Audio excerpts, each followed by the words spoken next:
Good afternoon students, कैसे हैं आप? क्लास फिफ्थ के सभी बच्चे अपनी हिंदी व्याकरण की बुक निकालिए और इसमें आज आप निकालेंगे चैप्टर 2 वर्ण विचार। कौन सा?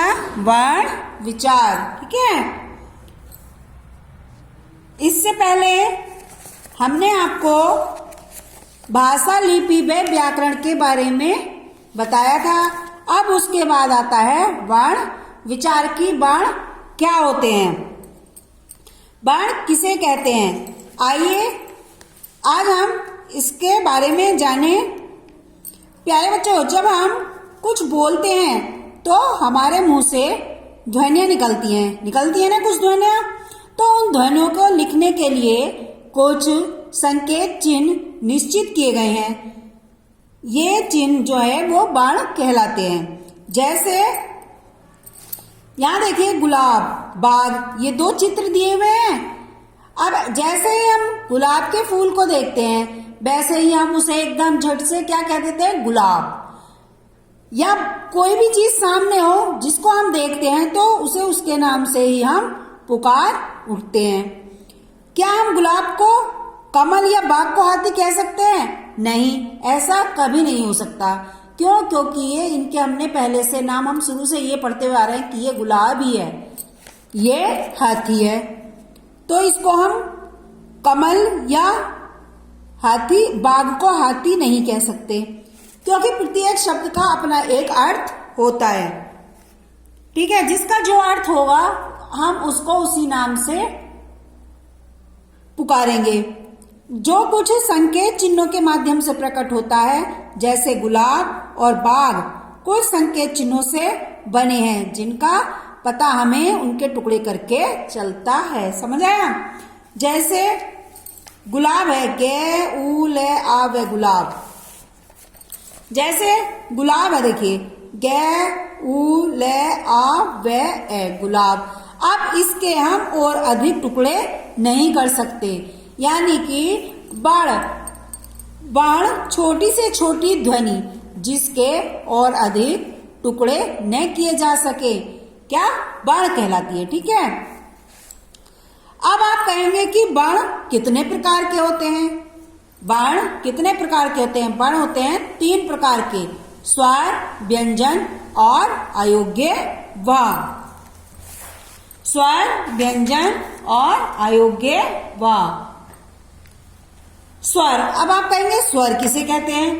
स्वर ऐसी ध्वनियां होती हैं जिनका उच्चारण करते समय वायु फेफड़ों से निकलकर कंठ में बिना रुके मुख से बाहर आ जाती है। ठीक है ना। अब हिंदी में स्वर जो होते हैं, स्वरों की जो मात्रा होती है वो 11 होती है। जैसे ए, आ, ई, उ, ऋषि, ए, ओ और औ। स्वरों के प्रकार। स्वरों के 3 प्रकार होते हैं। ठीक है। ह्रस्व स्वर, प्लुप्त स्वर, ह्रस्व, ठीक है, और दीर्घ स्वर। ह्रस्व स्वर, इन स्वरों का उच्चारण करने में हमें बहुत कम समय लगता है, जबकि दीर्घ स्वरों का उच्चारण करने में ह्रस्व की अपेक्षा 2 गुना समय अधिक और लगता है। ये है आ, ई, उ, ए, ओ और औ। अब प्लुप्त स्वर। प्लुप्त स्वर का उच्चारण करते समय ह्रस्व स्वरों में से 3 गुना समय अधिक लगता है। प्लुप्त दिखाने के लिए 3 यानी ओम का चिन्ह बना देते हैं, जैसे ओम, हरिओम।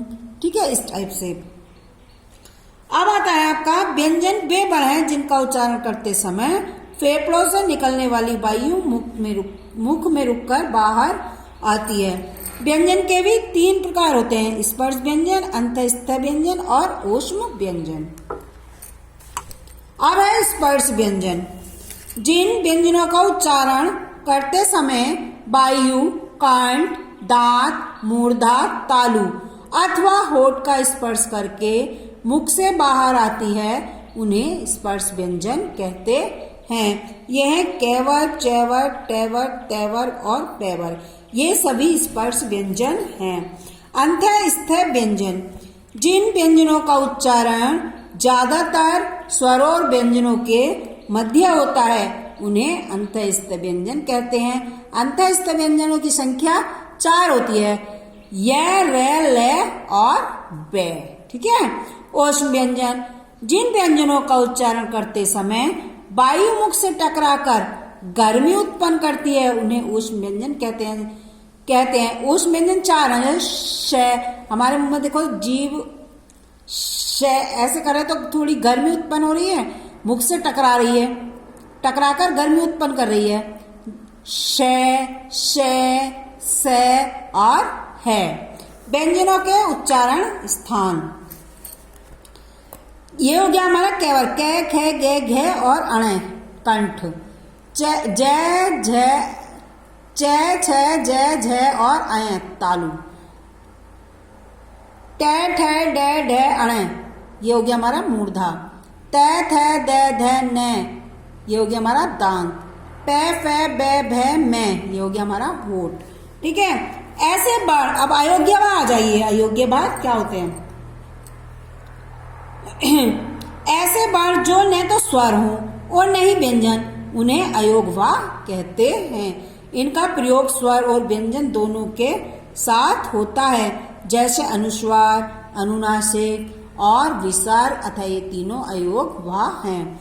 अब संयुक्त व्यंजन, जो व्यंजन दो भिन्न स्वरों के संयोग से बनते हैं उन्हें संयुक्त व्यंजन कहते हैं, जैसे छ, त्रय, ज्ञ और श्रय। ठीक है। द्वैतित्व व्यंजन, पक्का, चक्का, सच्चा, बच्चा, लज्जा, छज्जा, ये द्वैत्व। इसमें च, एक आधा च है, एक फिर पूरा च है।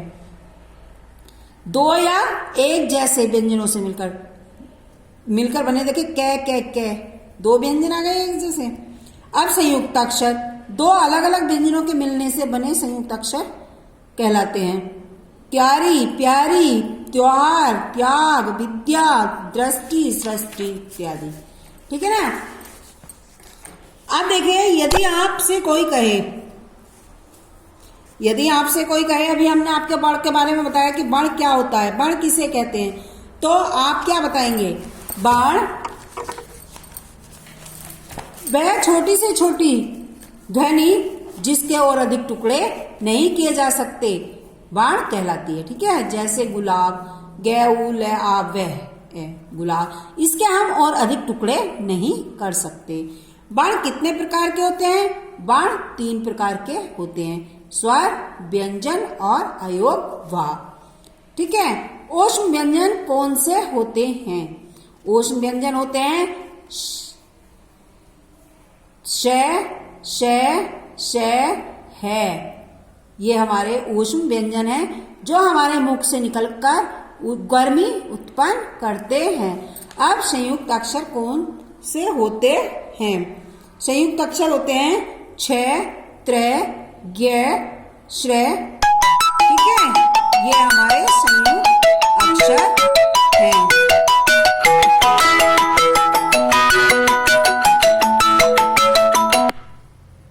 ये हमारे संयुक्त अक्षर हैं। ओके। अब देखिए रिक्त स्थान भरने हैं। अब आपको ये देखिए, आपके चैप्टर में रिक्त स्थान भरिए। भाषा की सबसे छोटी इकाई कौन सी है? वर्ण। वर्ण भाषा की सबसे छोटी इकाई है। ख, हिंदी भाषा में वर्णों के क्रमिक समूह को क्या कहते हैं? वर्णमाला। ठीक है। इसमें आएगा वर्णमाला। स्वर के भेद कितने होते हैं? 3। कितने भेद होते हैं? 3। जिन स्वरों का उच्चारण करते समय सबसे कम समय लगता है उन्हें क्या कहते हैं? ह्रस्व स्वर कहते हैं। उन्हें ह्रस्व स्वर कहते हैं। आया समझ में? आप सभी बच्चे क्वेश्चन आंसर और रिक्त स्थान अपने घर से करके लेकर आएंगे। ओके। ठीक है ना बच्चों? चलिए, आज आपका चैप्टर 2 कंप्लीट हो चुका है।